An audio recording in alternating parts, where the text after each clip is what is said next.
Una historia apasionante es la historia de los llamados lapsi. La palabra latina lapsi significa los que han tropezado. Y es como se designaron a los primeros cristianos que ajuraron de su fe cristiana ante las autoridades romanas, especialmente en los momentos de persecución religiosa. Sabemos que durante 3 siglos el Imperio Romano fue persiguiendo a los cristianos, pero que esas persecuciones no fueron por igual en todos los lugares y provincias del imperio. Hubo persecuciones en algunos lugares y en otros los gobernadores, las autoridades romanas eran más vehementes.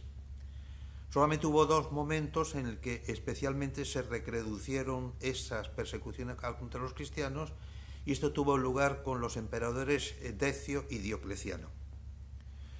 Fueron persecuciones muy duras estas y además muy generalizadas, o sea que hizo referencia prácticamente a todo el territorio del Imperio Romano. Se puede decir que en cierto modo ser lapsi era una apostasía exclusivamente cristiana y de carácter temporal. Se puede hacer una clasificación de los lapsi en 5 grupos.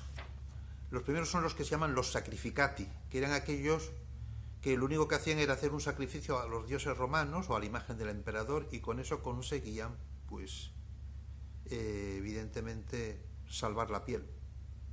Luego estaban los turificati, aquellos que quemaban incienso ante las imágenes de los ídolos.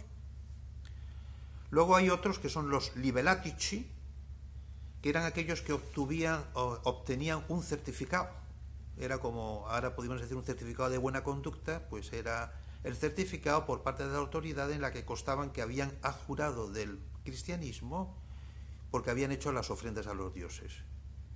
Muchos de estos certificados incluso se consiguieron a través del sistema de la corrupción, a través del soborno y a través de la compra. Otro tipo de lapsi se llamarán los acta facientes, que fueron aquellos que realizaron acciones directas para salvar la vida o admitieron falsedades bajo coerción. Y por último están los traditori, diríamos que sería la categoría más maligna dentro de las 5, que eran aquellos que entregaron a las autoridades o bien objetos sagrados cristianos o las Sagradas Escrituras, o bien también delataron a otros cristianos. Es evidente que algunos cristianos, por miedo, por respetos humanos, por no perder el patrimonio, por no perder la vida, lógicamente, hicieron alguno de estos 5 modos distintos de adjurar del cristianismo. Algunos simplemente como hechos exteriormente, pero sin ninguna incapacidad interior. Otros, el miedo, a veces el miedo quita la responsabilidad penal, es muy importante en el derecho, la coerción y el miedo, porque lo que hacen es que quitan la objetividad y quitan sobre todo la voluntariedad, y por lo tanto son actos no imputables. Pudo haber, por lo tanto, también cristianos que se encontraron en esta situación. Lo que ocurrió, evidentemente, que en esos primeros siglos hubo muchos cristianos que sufrieron martirio, hubo muchos cristianos que dieron la sangre por Cristo, y hubo muchos cristianos que sembraron así lo que fue la base del cristianismo. Si el grano de trigo, dice Jesús, no muere y no es enterrado, no da fruto. Podemos ver en la vida de esos mártires precisamente esa capacidad, y por eso la Iglesia siempre veneró desde el comienzo aquellos lugares donde se veneraba el martirio de una persona cristiana, bien sus lugares de enterramientos, como por ejemplo son las catacumbas. Se convirtieron en lugares de culto, entre otras de las cosas, porque hasta la paz de Constantino, en el 313, no era posible celebrar a la luz del día el misterio cristiano y por lo tanto la Eucaristía.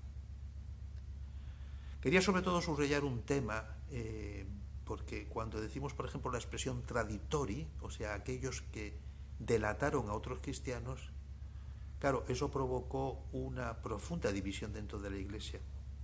Cuando vino la paz de Constantino, muchos de estos lapsi, aquellos que habían ajurado de su fe cristiana bien exteriormente o bien incluso interiormente, quisieron volver a la Iglesia. Y eso provocó una gran confusión y sobre todo una gran división, porque se encontraron en aquellas primitivas comunidades cristianas, estamos todavía en el siglo IV, pero podemos decir que todavía eran primitivas comunidades cristianas, personas que habían sufrido, que habían padecido mucho, que lo habían perdido todo y que habían sido fieles al Señor, y allí estaban, no ahora después de la paz de Constantino, sino desde los comienzos. Y allí se acercaban otras personas que precisamente habían lucrado, porque al ofrecer las ofrendas al emperador y a sus dioses, pues habían conseguido salvar el propio patrimonio, por ejemplo, se habían incluso enriquecido, y ahora, como diríamos en lenguaje coloquial, a las duras y a las maduras. Y ahora volvían a la Iglesia cuando ya el viento soplaba por otro lado. Es evidente que en aquellas primitivas comunidades cristianas hubo mucho sufrimiento, hubo mucha división y hubo personas que les costó aceptar el perdón. Aunque los obispos se movieron precisamente para conseguir ese perdón, no siempre ha sido fácil. Entre otras las cosas porque además en aquellos tiempos la praxis penitencial, o sea la del perdón de los pecados, era normalmente una penitencia pública, con lo cual muchos también de aquellas personas lapsi tuvieron que hacer penitencia pública para volver a ser admitidos a la comunión de la Iglesia.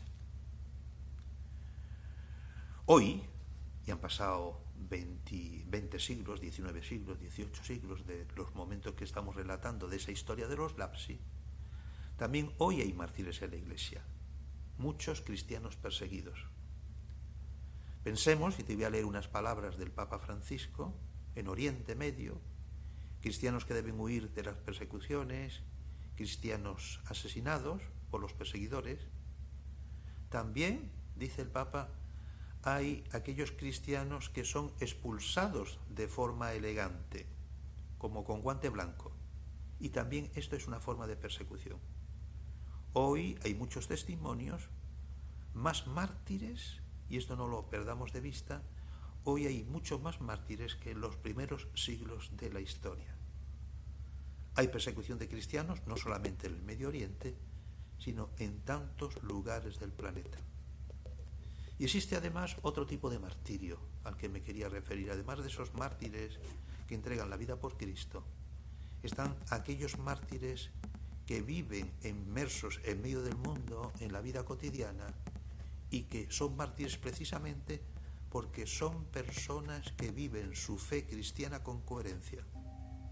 Como aquellos primeros mártires de los primeros siglos que, por no renunciar a Cristo, entregaron la propia vida, también hay mártires que con guante blanco, vamos a decirlo así, siguen sonriendo a pesar de que cada vez más la corrupción, el pecado, las estructuras de pecado pueden llevar a esas personas que por vivir su propia coherencia se convierten en mártires de la fe.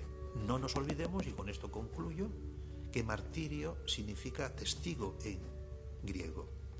Por lo tanto, un mártir es aquel que es testigo. ¿De qué es testigo? Es testigo de la cruz de Cristo.